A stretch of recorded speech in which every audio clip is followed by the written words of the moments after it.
told me when he's like, I have a dream speech, but his dream was he wanted to chop somebody's head off on camera, so you could really sell that head. Never been done before.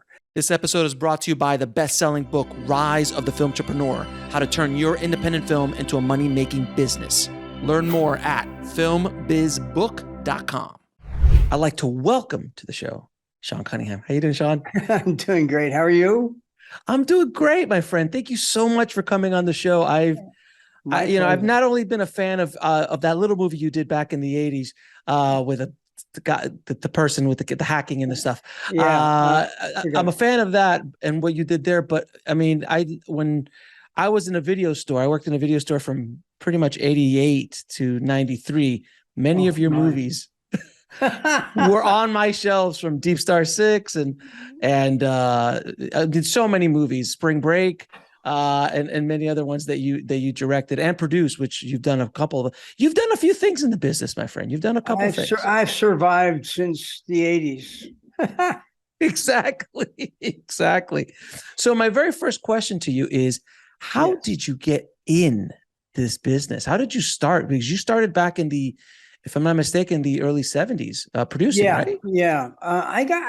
Well, it's weird. I was working on Broadway as a stage manager and thought, well, maybe I could produce something off Broadway. That would be better than just stage managing all the time. And I looked at that and I said, no, there's no way I would invest a nickel in an off-Broadway show, and let alone recommend it to my friends and family. So I was looking around to do something, and then I guess the long story short was that I said, well, if I were going to do a play, you get some actors, you get a script, get some costumes, you rehearse. Then when you finish, then it's done and you show it to people. So making a movie can't be much different than that. Exactly. Just with a camera. Right. And so that's really how it started. I made a sort of a the name used to be White Coater. An actor would come out in a white coat and say, in the interest of better marriages and interpersonal relationships, I'm going to show everybody how to fuck better. Okay. Fair enough. This was before there were any overt pornography, but it was a strange way to get started. But it spoke to the fact that I think one of my biggest assets is I didn't know what I didn't know. Right. So therefore, I didn't have these red lights saying, oh, you can't do that, or that's crazy, or, what are you doing? And I would just, just kept staggering forward. And what happened with this little movie is that, I need to get in a movie theater. So I got the Yellow Pages, which they had then, and went under movie theaters, and near the top of the listings was Brandt Theaters. Now, Bingo Brandt was in his day a legend. His family owned a whole bunch of property in New York, and they owned theaters on 42nd Street. And he was very kind, and he said, he looked at your movie, I'll play your movie, kid. And I said, great, how does that work? And he explained it to me, and a certain amount of money comes into the box office, and then after that we split a 50-50. I said, okay, if that's how it works, fine. And he ran the damn movie. I think it ran for something like 27 weeks or something. Holy on God. the corner of 42nd Street and Broadway. And so, make no mistake, the movie was terrible. I mean, even looking at it kindly, it was terrible. But I had something that other people didn't have, is I was a producer of a hit movie. It had played, it got made for $1.50, and it played in Times Square, and it made a bunch of money compared to what it cost. And so that was basically the beginning for me. And then, go ahead. No, I was just that I had a background in theater and doing Broadway shows and Shakespeare and stuff like that. But what drove me when I first went in the film business and continued to drive me for a long time was not to fulfill, some great creative vision. I just wanted to make something and sell it for more than it cost to make it, because I had a family and kids and, all kinds of things. And so I was in the movie business to make a living. Now, that's not to say I didn't enjoy a whole bunch of different things and different kinds of movies and tried to figure it out. But at the end of the day, I think that was one of my guiding principles is, who's going to buy this and why? And you know what? I'll tell you, that's so refreshing, because most filmmakers that go into the business go into it as an artist and not as a business person. And if you can find that combination of a businessman and an artist, or a business person and an artist, that's when you get real success. And it was really interesting that you came out as a producer first, correct? Before you started directing, and then you produced another little film with a young up and coming horror director, Wes something or other. Yeah. The Last House on the Left in 1972. You produced. Right. Was that his first film as a director? Yes. Yes. It was. Wes and I met at 56 West 45th Street, and he was working as a cab driver, and he was also syncing up documentary 16 millimeter film down the hall. And we needed someone to help in the editing room, and we became friends. And there came a time when some of these guys that I knew wanted to make a feature film for their drive-in theaters, and so they asked if we wanted to do it. And I said, "Yeah, I think so. Let's." I never made them. This is a movie, and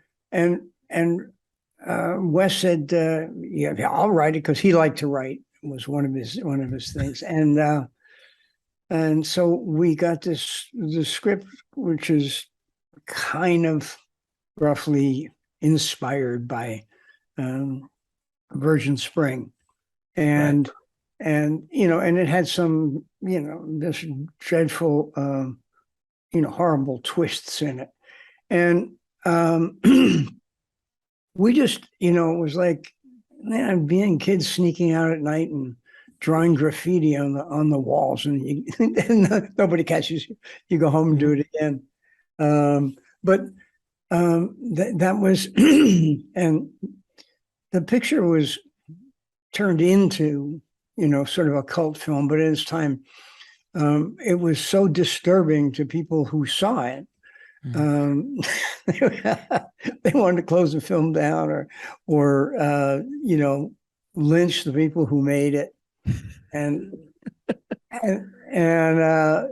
it's true. And I know it's 1972. I mean, it's 72 was when it was released. We made it in 71.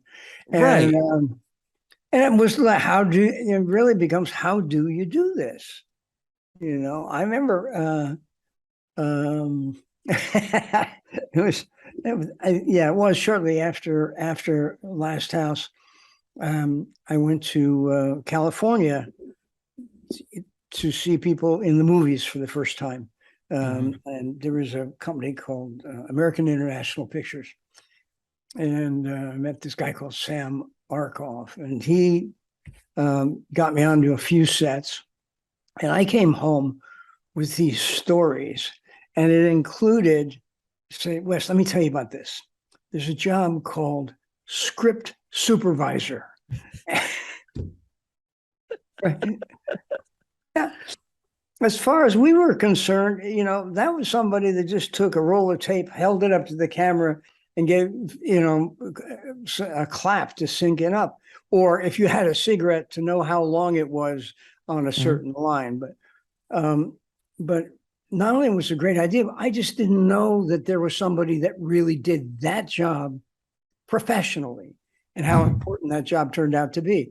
But that's the kind of That's the kind of ignorance I was dealing with. Well, and then also, I mean, back in the 70s, look, in the 80s, when I was coming up, in the early 90s, there was barely any information about the filmmaking process in the public eye. I mean, you had to go to a film school. And even in the 70s, I mean, film schools were just starting to get off the ground with Coppola and those guys and Scorsese and them coming up, but there just wasn't a lot of information. Now everybody knows what a script supervisor. Everybody knows what, like, you know, you can make a movie with your iPhone, so it's so much more information out there about the process. I can only imagine you guys were just basically bumping around in the dark, essentially. Yeah, and you know, and we survived. We're lucky to get by, and then we went on to whatever the next thing was going to be. So then there was another movie that came out of California about this guy with a mask on who was killing people, and it was a huge hit. I remember it was called Halloween. It was called Halloween, and it was a big hit. And then was that the inspiration for you to start trying to figure out Friday the 13th? In some ways, it was. I saw Halloween. Oh gosh, I don't remember. 6 months maybe before Friday the 13th, before I decided to do Friday the 13th, maybe 9 months, I don't know. But I thought that Carpenter made a terrific film. But what I really liked about it was that it was so small and so so personal. You know, Jamie Lee Curtis going around the dark house and some Steadicam stuff outside, and it just really worked. And so it's, you know, it said, you don't have to have these giant crews and do all this big stuff. We could make a small movie so long as there was a market for it, and maybe, you know, figure out how to make you know, a scary movie. You know, at this point, Last House was in my rear view mirror way back, and I didn't want to make some version of Last House again, I made 2 children's films in the late 70s, which a lot of them was on baseball, the others on soccer. And I thought that was where my career was probably going. And the soccer movie it was okay, but it got optioned by United Artists. And so they wanted to make it into a TV series, and that was great, but it was going to take 6 to 9 months or, you know, to roll around. So how am I going to raise money? What am I going to do to keep the machine going? And when I was working on the kids' soccer movie, one of the things you do is you try to come up with titles. This, you know, movie opens and nobody comes, better title, get a different title. And so you make lists of titles. And while I was one day making lists of titles, I said, Friday the 13th. Man, if I had a movie called Friday the 13th, I could sell that. You know, that was the entire thought. And so that, you know, cut to 6 months later, however long it was, it was around the 4th of July. And I said, let's try to make a scary movie. I want to call it Friday the 13th. And it was a question of, well, can you get the rights? And who knows what the rights are? And I said, well, yeah, I think so. So I took out a full-page ad in Variety, you know, Friday the 13th, crashing through mirrors and glass, the most terrifying film ever made, you know. And I figured if there was somebody that had the rights to that, they're going to respond. And a few weeks passed, I never heard word one from a lawyer. But I did hear from distributors who said, "Oh, I'd be interested in that, and I'd be interested in that." So we spent the rest of the summer trying to come up with a movie which was, okay, what's scary? What can you do that's like scary and be kind of fun? And Victor Miller, who I was working with at the time, you know, we said, well, what if it's sort of like you're a kid and you're in bed and you think that, there's somebody in the closet, and the kid's like, oh, right? Well, let's make a catalog of those things and see if we can include them in this sort of structure. So it was trying to find set pieces that seemed like they would go together, and just roughly, I mean, it's it was kind of 10 little Indians. You got a bunch of people in the woods dying and being killed. And so you in the audience say, oh, who's doing that? Well, not her. She's dead. Oh, he died too. So he gets smaller and smaller. And it wasn't that I had ideas of trying in some way to imitate John's film, Halloween. It was just that we had a small budget. We didn't have any stars. We didn't have any distribution or production plans, but figure, let's just try to make this thing and see if it works. And then we'll come back to the children's film in the spring. So it seems to me that you guys were basically creating the template for this kind of horror movie, because I know John's had a high school that was a little bit bigger in scope than Friday the 13th. You, if I'm not mistaken, was the first movie which is like take a bunch of kids into the woods and kill them off one by one. I don't think there was. Yes. That's basically a template for a film now. Like yeah. And I would hasten to tell you, and anybody that happens to be listening, is that I think that there were so many shortcomings in Friday the 13th. And the film was grossly successsul, not because of those things that we did wrong, but in spite of them. So what happened was that, oh, look at all the money they made. All they did is take a bunch of kids in the woods, chop them up, and there you are. You have a movie. I think he killed 10 people. We'll kill 20. It'll be so much better. And the thinking isn't far off of that. But I, over time, forever and ever, I keep thinking the most important part of anything that we do like this is the story, and the story that you're going to tell. And it's very, very hard to come up with a good story well told. But that's where the money is. And if you can figure out how to do it or how to get a story, then you're off to a good start. And I think the people who write good screenplays get paid a ton of money. And the biggest reason is that so few people can do it, and it takes, it takes so long to learn that craft. And it's not just getting a copy final drafts and start typing.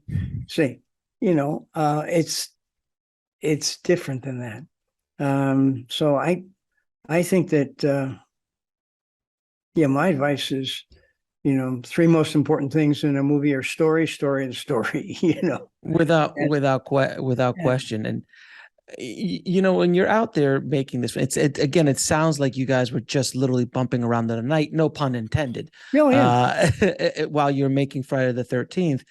And, you've got a bunch of young kids. One of them happened to be a young Kevin Bacon, which is, I always find fascinating. He'd done Animal House. He was in Animal House prior to that. And I'm sure he was just happy to get a job at that point. He wasn't. I'm sure. He wasn't footloose just yet. Not yet. No. He wasn't footloose. Great, a great kill, if you will, if you're going to say kills, in that film. And so you decided to go make this movie. You're starting to cast.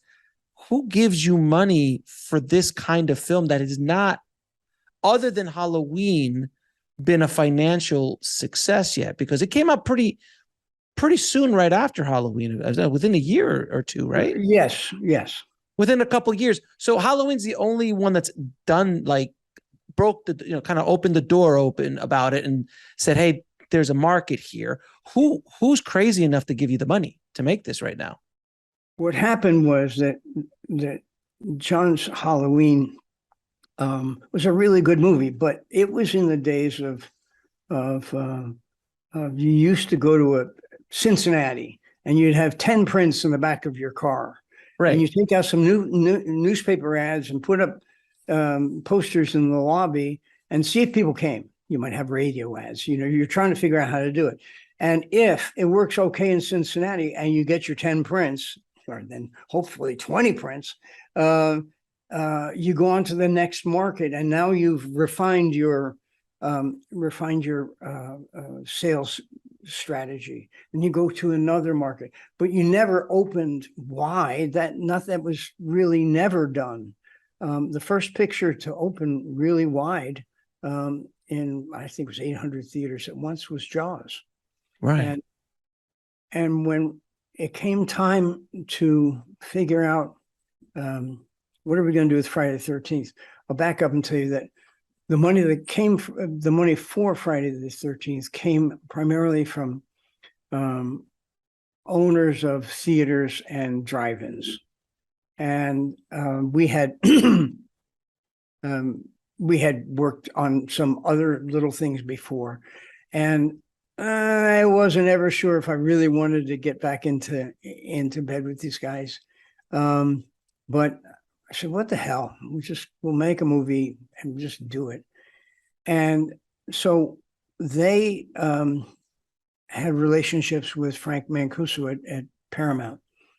And we took it to Paramount, and Paramount, the executives, for reasons I can't understand, they just loved it. And then what they wanted us to do is schedule a second screening, and then bring all the secretaries that they could and kids that they could into the screening and wait for the ending, and the popcorn would go flying and they'd laugh. And it was and Mancuso at that point was head of distribution, I believe, at Paramount, and he decided he's going to take this little movie with the name Friday the 13th and no stars and no apparent story to push, and open it nationally. And it was like, okay, hold on to your seats. If this had failed, he might have lost his job. It was one of those like all in moments for him. And as it turned out, he was absolutely right. And he went on to become president of Paramount and do other things. But if I remember the release of going back and studying the release of Friday the 13th, it was released widely, but the trailer for it you just were basically selling the title, and there's some kills, and that was essentially, it wasn't a story plot. It wasn't right. It was just like, it's called Friday the 13th, the most terrifying day in the calendar. Next to Halloween, if not probably scarier than Halloween, because it's not a what I have found is it has universal psychic real estate. People just carry around this thing about Friday the 13th and bad luck, and it transcends almost all cultures, because every culture, they may not call it Friday the 13th, but they have a day of the year, which is predicated on don't walk under any ladders and that kind of thing. Right. But, it's all kind of bad luck stuff. Yeah, I know. And now going back a little bit though, when you came up with the characters, were you writing? I know you didn't write the characters. I mean, Victor Miller and I and Steve Miner and Tom Savini, we were sort of, Victor and I first had this notion of, like 10 little Indians happening at a summer camp. And Steve was going to be the line producer, and we were trying to figure out how to get a special effects guy. And there's this guy in Pittsburgh, Savini. Can we try to find him, track him down and stuff? And we did, and he got in his car with his friend Tasso and came up to Connecticut, and he was so excited and so psyched to do this. And so we're all just working with, you've got a kid in the woods and he dies. Okay, what happened there? How do you make it scary? And how do you shoot it? And none of it could have been done. But, all four of us really combined to make it happen. What did Tom do prior to that? Like, there wasn't a lot of he did stuff going Night of the Living Dead. Oh, that's right. The original. the original. And I Oh, think the that was his, I original think that was George. his only, that was his only credit, which is, you may recall, It's a is in pretty good black and credit. white. And Right. yeah, well, now it's a really good credit. At the time, What's this thing? yeah, what the hell is this? I want to see Sound of Music, and I am in here. Um, So he was but just a young kid who's super excited about makeup. And I right, think that's the movie that essentially launched his career. After yes, that, it he was was a for very, sure. very busy man in the 80s. Oh, he continues to this day. He studied with a guy named, I believe his name, oh God, I want to say Dick Clark. Rick Baker? Rick Baker, thank you. Mm-hmm. Um, and he really knew how to do prosthetics and all that kind of stuff, and he wanted to do it. And he, he told me one of these, like, I have a dream speech, but his dream was he wanted to chop somebody's head off on camera, so you could really sell that. It had never been done before. And Really? yeah. And so we figured out that, very carefully, the staging, the blocking for how we could chop Betsy Palmer's head off. I mean, you essentially ushered in the slasher as we know it, to a certain extent. Helped it along without question. And I think it was after Friday the 13th, that's when there was a couple of copycat, just a couple of copycat films. Chopping Wall, Slaughterhouse, or Slaughter Party. Shit? How do you? Chopping Mall, genius. I watched the trailer the other day. I was like, what? Because I remember it in the I remembered it in the video store. I used to rent all this stuff, and people would come in, and Friday the 13th, we're all up there, all 450 versions of that eventually came out. And then, obviously Freddy and all these kind of, but that decade is where all of the characters that we, horror lovers loved, like the Freddys, the Jasons, the Michael Myers, and then they started to go from there. But those are the originals that came out of that whole thing. Now, look, as a director, we always have a day that we feel like the entire world is coming crashing down around us. And that we're not, I mean, that's generally every day. But there's always that one day in the project that you're like, oh my God, I don't know if we're going to make it here. Like, I can't get my day done, or the camera falls into the lake, or prosthetic isn't working. Right. What was that day? Did you have any of those days on Friday the 13th? And how did you overcome them? I think every filmmaker has that day. I mean, there may be worse days, but the oh my God, it'll never work again day. Right. Which is, you thought this movie was going to be just going to work so well, and you've got as tight as you can, and then you show it to an audience. You're sitting in the audience, and they're getting ahead of you, and it's not working for this audience. And oh, why'd I leave that in? I should have cut it out. Oh, what am I going to do? And then that's sort of like day one, and then you recut and try to come up with the movie that represents what you were doing. But so for you, it was in post. There's always that screening. That screening doesn't necessarily have to be in front of a paying audience. It can be for a studio. It can be for a focus group. But it's you're sitting there with strangers who have nothing invested in the movie, and they're going, "Oh, man, what the hell is that? That's stupid." Was that ending always there? No. The ending was something that one of my investors wanted to try, and it just seems so stupid.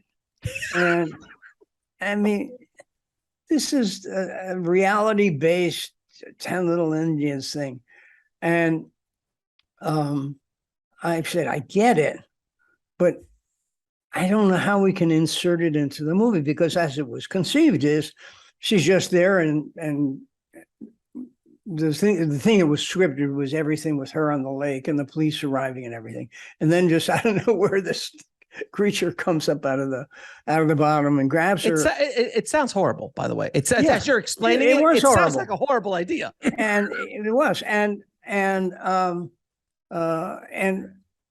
I said I couldn't shoot it until we figured out what would follow it. What's the epilogue, the coda?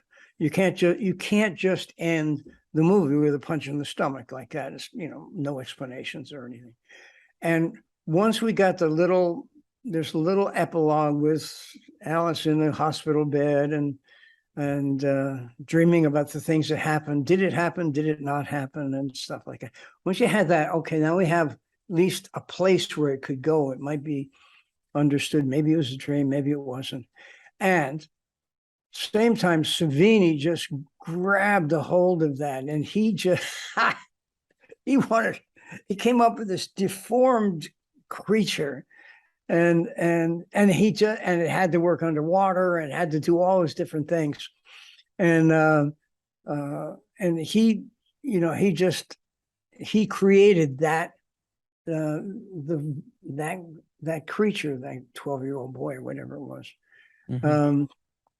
Ari Lehman. I'll tell you a story. My son Noel was supposed to play that role. He was Mhm. supposed to be Jason in the lake, until his mother found out.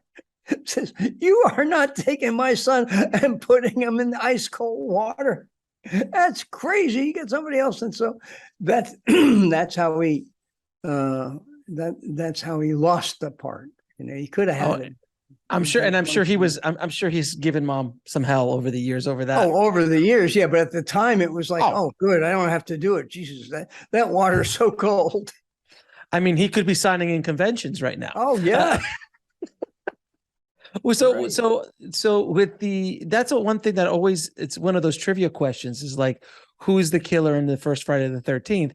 And the wrong answer is Jason, because Right. everyone always says Jason is Jason's Right. mom. But it's one of those lovely questions.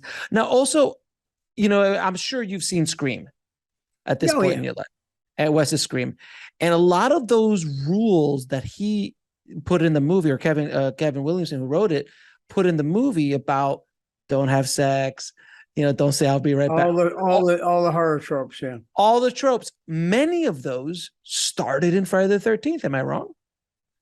Yeah.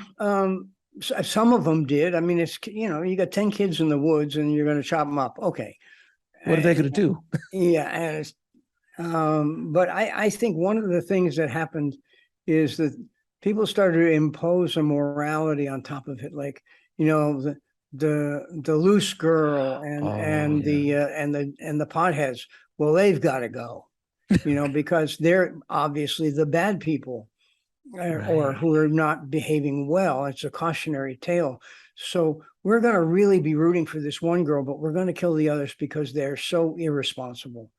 And that just makes a bad situation just that much worse. It's just a bad idea. And I think that the underlying scary part of Friday the 13th and things that followed it, I think it came from Jaws. That there's a shot in Jaws, I don't know, about halfway through the movie, and they've opened the beaches and it's sunny. I don't know, it's 4th of July or something. Mhm. And there's a shot of the shark going down, and he's looking up, and he sees nothing but legs, and they're old people and young people and women and men, and he's gonna just eat somebody, and it really depends how hungry he is. It has nothing to do with, oh, I'm going to eat, I'm going to eat that dope smoking jerk, or I'm going to get that tramp or something. No, it can happen to anybody at any time for reasons which are completely beyond our control. And knowing, I think that's a core belief that we all have. And we have this cognitive dissonance, because what we do on a daily basis is deny that anything really bad could happen to us.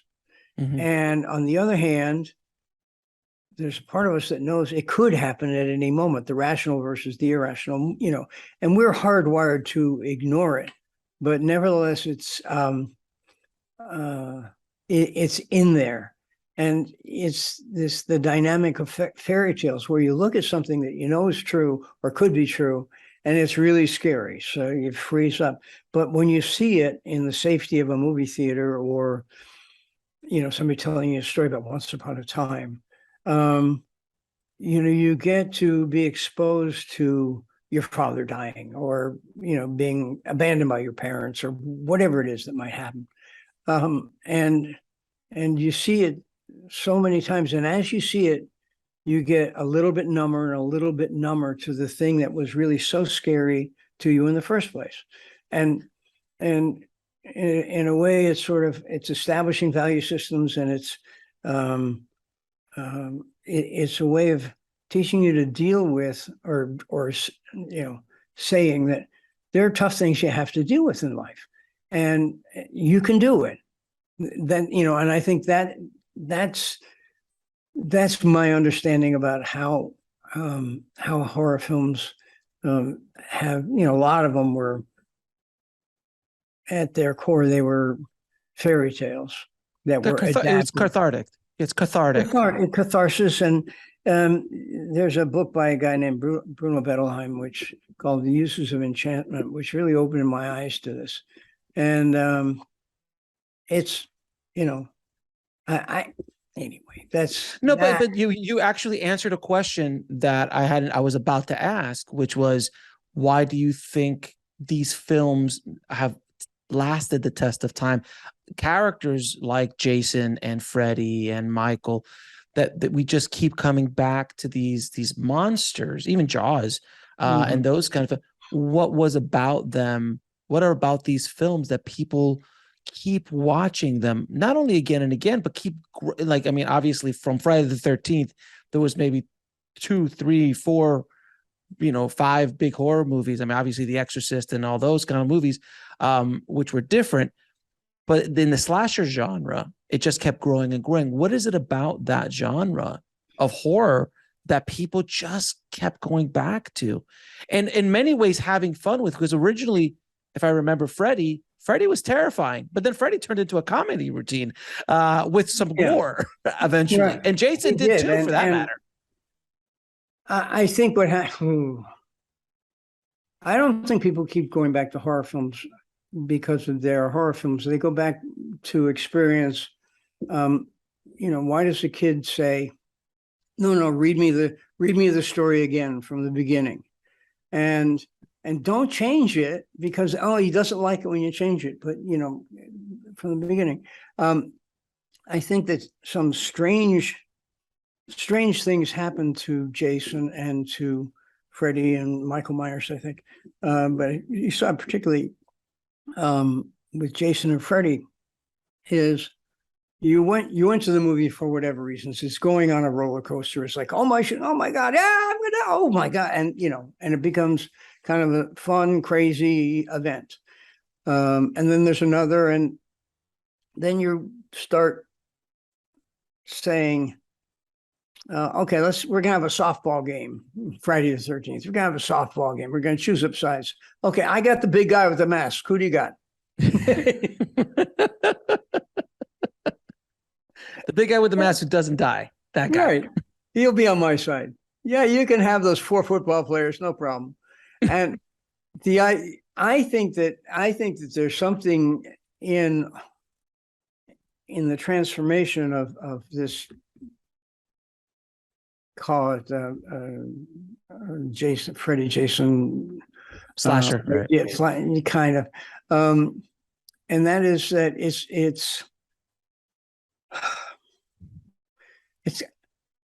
it's kind of revenge of the nerds on steroids. So much of the audience feels like they weren't allowed to sit at the cool kids' lunch table. Oh, and all the cool kids are the ones dying. Do you notice that?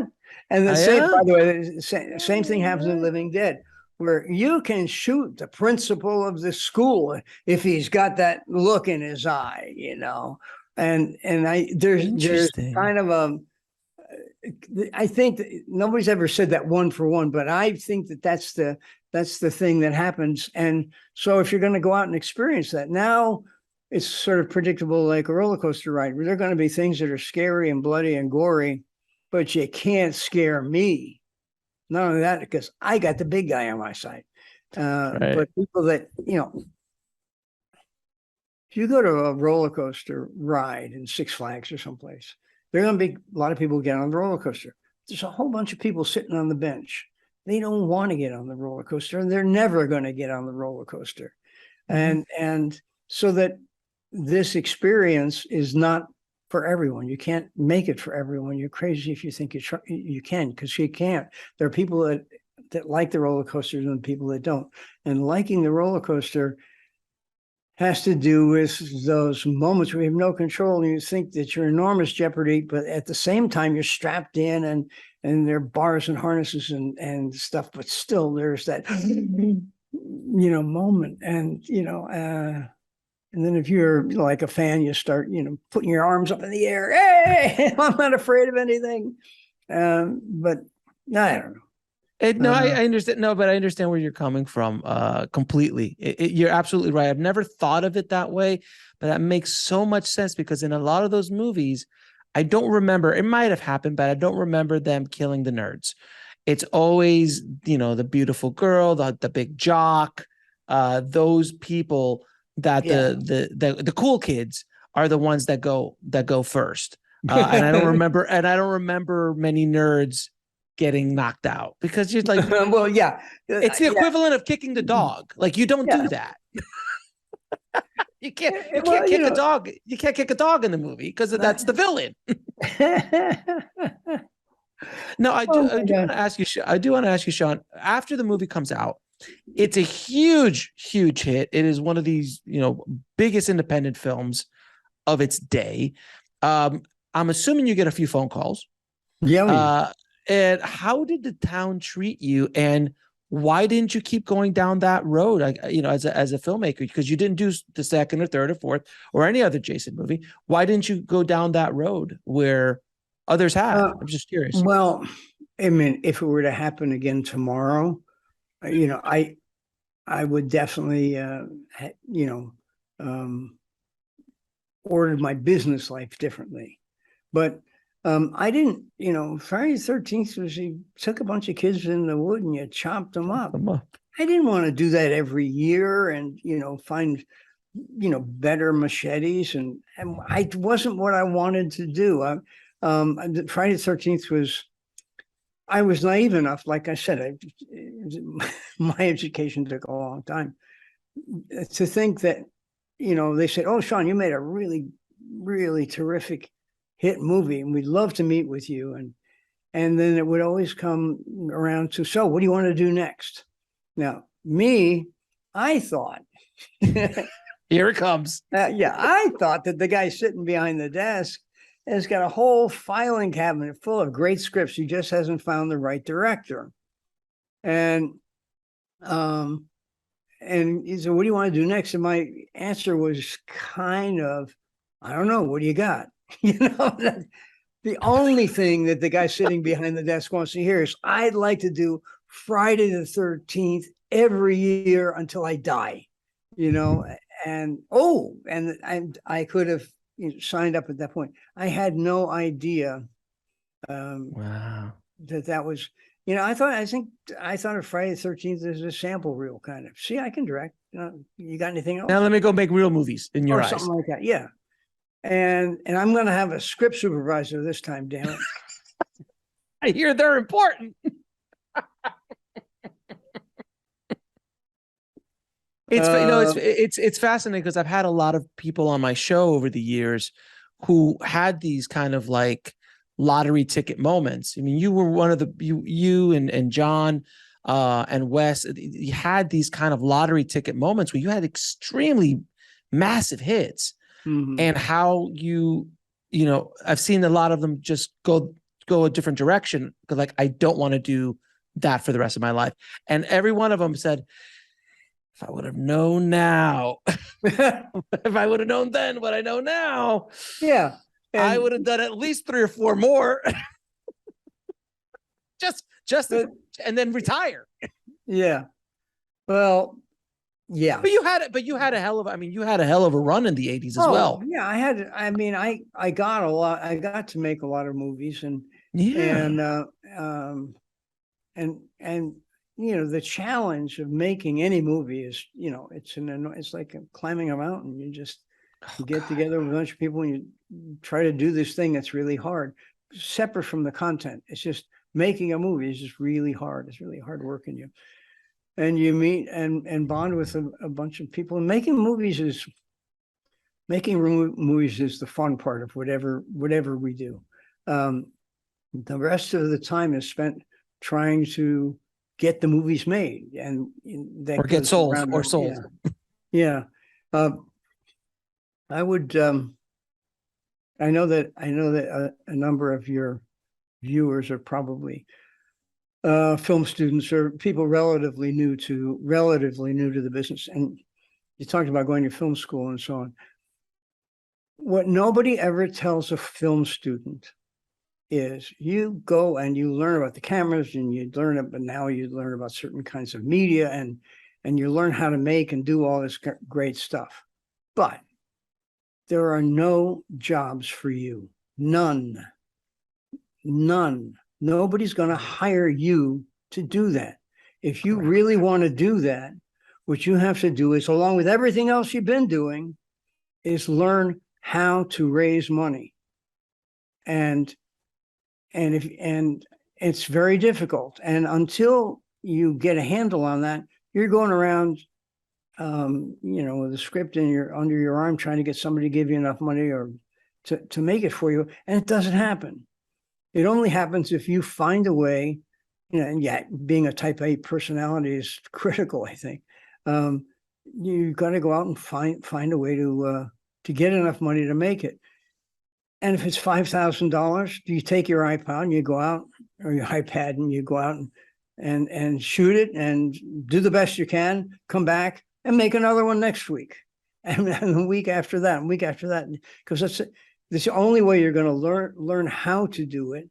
And nobody's going to give you the money to do it. You have to find, and by the way, everybody gets money different ways, different places, different times. Oh, but that's one of the things that they don't teach in film school. And it's a critical lesson. And, you know, you probably more than I, but see a lot of people that are talented and they've got great footage and they can't get hired. They can't, you know, they can't break in. But there isn't a way to break it. There isn't an apprenticeship. You know, not for directors is tough. For other parts, camera department, art department. Yes. Yeah, but those, that's a completely other thing. Yeah, and you know, if you have the right bloodlines or the right genes, you can be a, you know, a dolly grip too. But I'm talking about the people that you go to film school. You don't go to film school to be a grip. You go to be filmmaker, a storyteller, and stuff like that. And that's what you have to keep doing. But you're going to be on your own for a long time trying to do that. And if you know that going in, it's better than if you don't.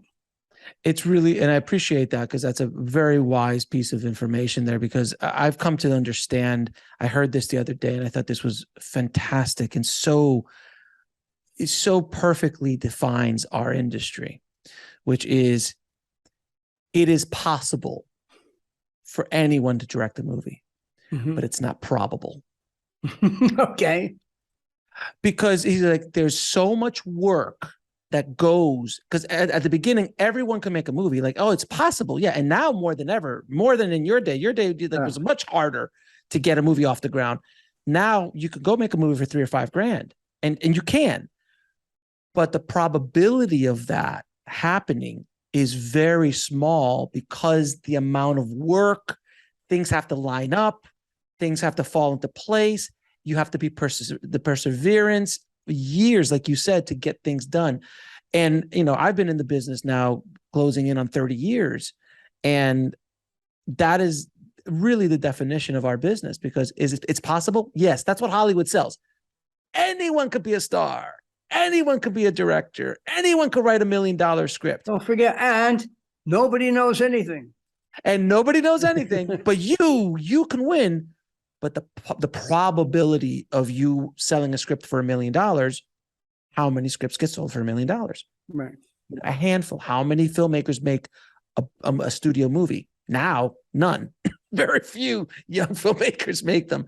It's very small. So I just thought that was such an interesting, and it's a tough pill to swallow, but it is the truth of our business. Would you agree? Absolutely. Yeah, not anyone can, but most people, could get it together to get a movie made somehow. Not likely, like you said, it's just not probable, but it's a lot of work, and it has nothing to do with what you learned when you studied making movies. It's an integral part of making movies that's just ignored. Thinking about a few things that when I talk to people about the movies, I stay away from the technical issues because, well, I don't know them as well as all the people that do them every day. But it seems to me that there are a few really important things. One is I'm going to refer to something called, you ready? The poster, or back in the day we called it the one sheet, but today it might be the billboard on Sunset Boulevard, or the thumbnail in Netflix, or the thumbnail. So what is the thumbnail for your movie? And because what is contained in there, if it's done right, is the promise of what the movie is, and so from day one, what you've promised the audience, and then you have to deliver on that. But you have to keep coming back to it. You don't think about it later. If you think about this, I read the script and the pages, they just, took all my emotional energy, and I just couldn't stop reading it. Okay, what's the poster? How are you going to get people in it? Because what you're doing, for all intents and purposes, is you're making this thing, and then you're stopping strangers on the street and saying, wait, come with me, please. I want to show you something. And it's a movie, and you're really going to, I promise you're really going to like it. Please come with me. And you try to get them, and you pull them in, you put them in the seat, and you say, and that'll be $15. Right? And then the guy has to sit there for the next 2 hours of his life and leave happy. And that's what we do. And if he doesn't leave happy, you don't get a chance to do it again, or not very soon. And so I think that's knowing what the poster is and embracing the fact that you have an audience that is vital to what we do for a living. The other thing that I think gets lost, and that's, who do you make a movie for? Who's your audience? And I think the way to approach it is you're creating a gift for somebody. And it's not for you to find yourself and to work out your anxieties and work out all that's an art stuff. film. That's an art film, and that's the That's French New Wave. film. But even with an art film, you're making it for somebody else, and you want it to be good, and you want to be able to give it to this other person or people, and they're going to be glad that they got it, and they'll react to the fact that you really did the best you could to create this gift for them. And that's what you're doing if you're doing it right.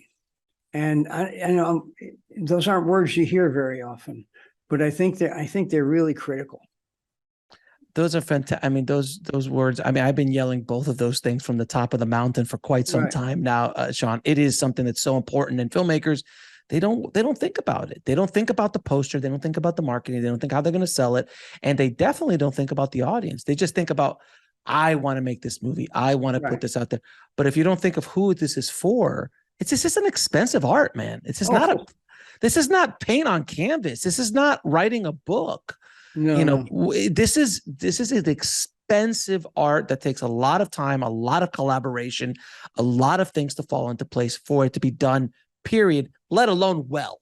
Because there's a lot of movies made. And then there's this many that are really good and stand the test of time for whatever the reason is. And it is, I appreciate you saying that and it coming out of your mouth. Hopefully people listening will listen. Well, they hear it once anyway.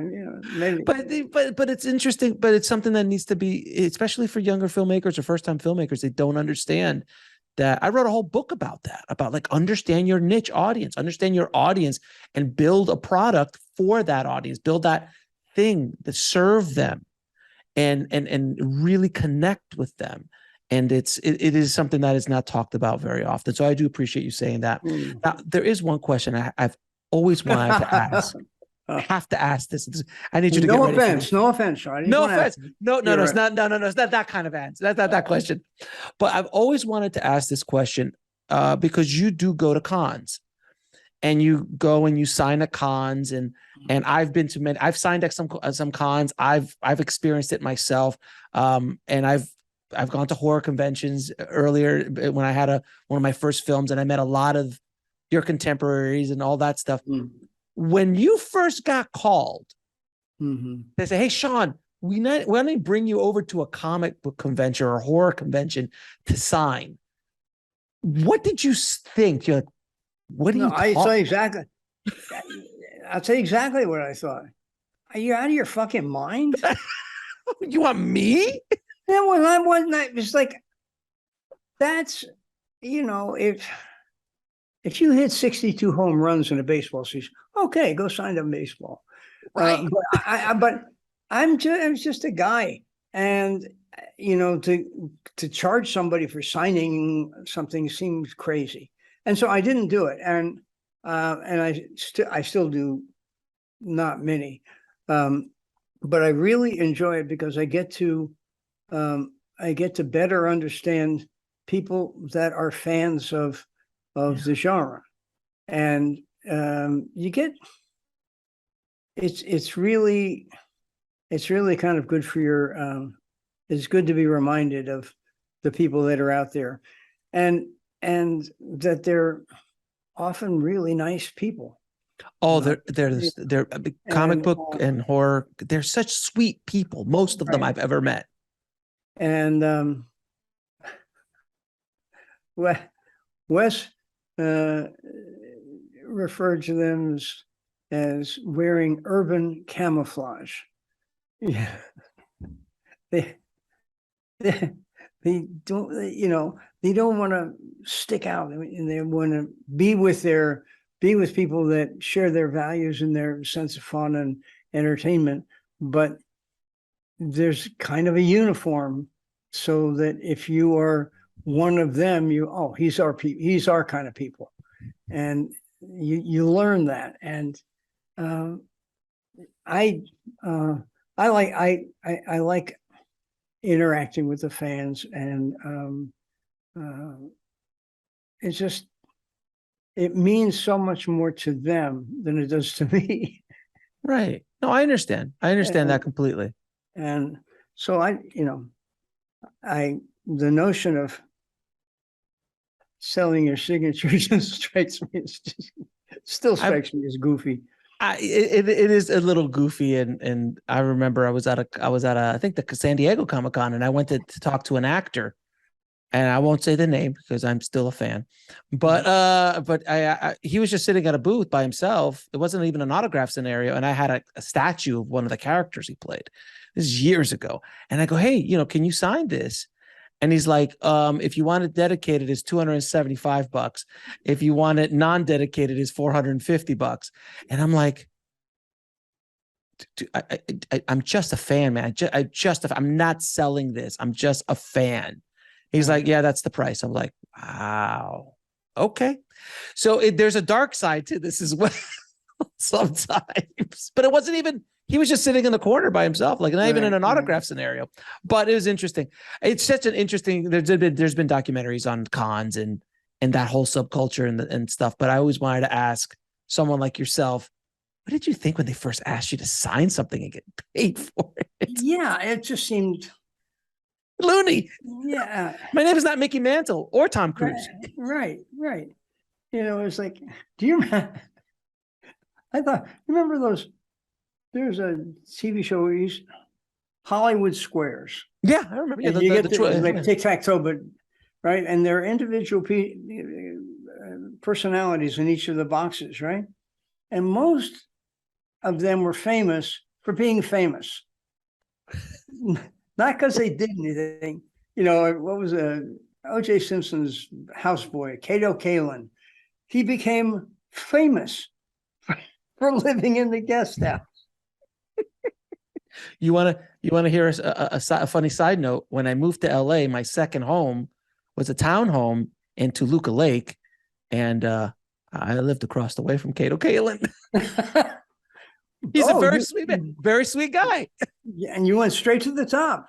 I mean, I was there, baby. I arrived right in the middle of it. Now I'm going to ask you a few questions. I ask all my guests, Sean. What advice would you give a filmmaker trying to break into the business today? The smart answer is don't quit your day job.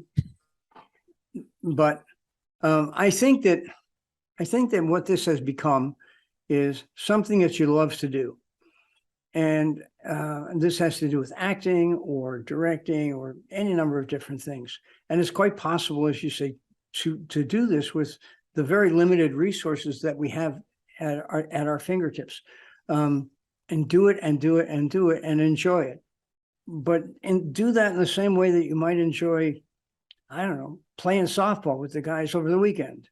You know, it's something that you can love and enjoy and be fine. How you can do this thing that would then allow you to support yourself doing it is just, it's possible, but it's not probable. You know, now there are going to be people who say, yeah, whatever. All right. What else? That's not me. That's not me. That's not me. Right. What else you got? And I'd say, well,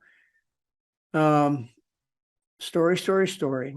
And, you know, if you can either write or find somebody that really knows how to write well, and then tell stories. Don't think that what you're going to do is get it the first time out or the second or the third. So what you have to do is you have to keep making mistakes. And that's how you learn anything. Is you go out, you try something, seems like a good idea at the time, you fall down, doesn't work, you get up and do it again. And the amount of time it takes, they throw around 10,000 hours, and that's not very long. But to convert the 10,000 hours that I think it takes to even have your ante in the game as say a writer, you can't go to, you know, Robert McKee over the seminar weekend and then come home and write the great screenplay. You just can't. You get good guidance, but you just can't do that.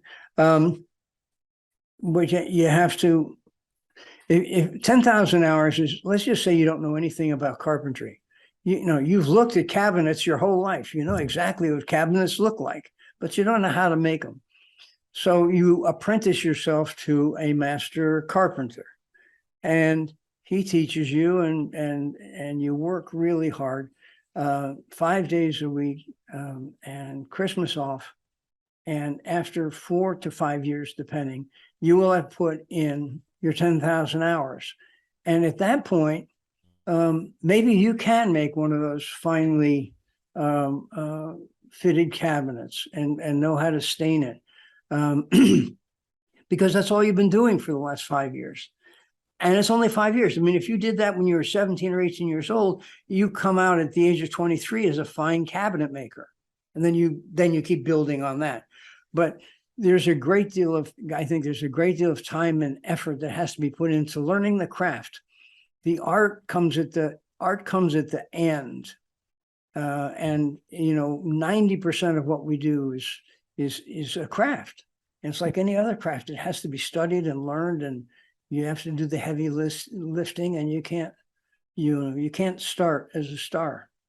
But that's what the film schools teach you. You're a star, kid. Right. Yeah, and that's the unfortunate. Did you ever see the documentary Jiro Dreams of Sushi? No. It was an award-winning documentary about this master sushi maker in Japan. Like he's the only sushi maker to ever win a Michelin star, ever. And when you apprentice with him, it's a 10-year commitment. The first 4 years, you don't touch fish. It's all rice. All you do is cook rice for 4 years. So you learn how to cook rice properly. And then you begin to start touching fish after 4 years. Can you imagine? Yeah, it's,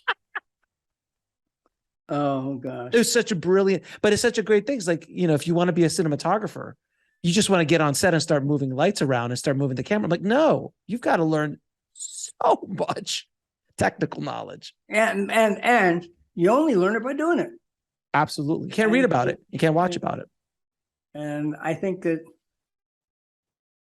yeah, and if you want to make a career out of it, what you must do is sell a movie for more than it costs you to make. Every time.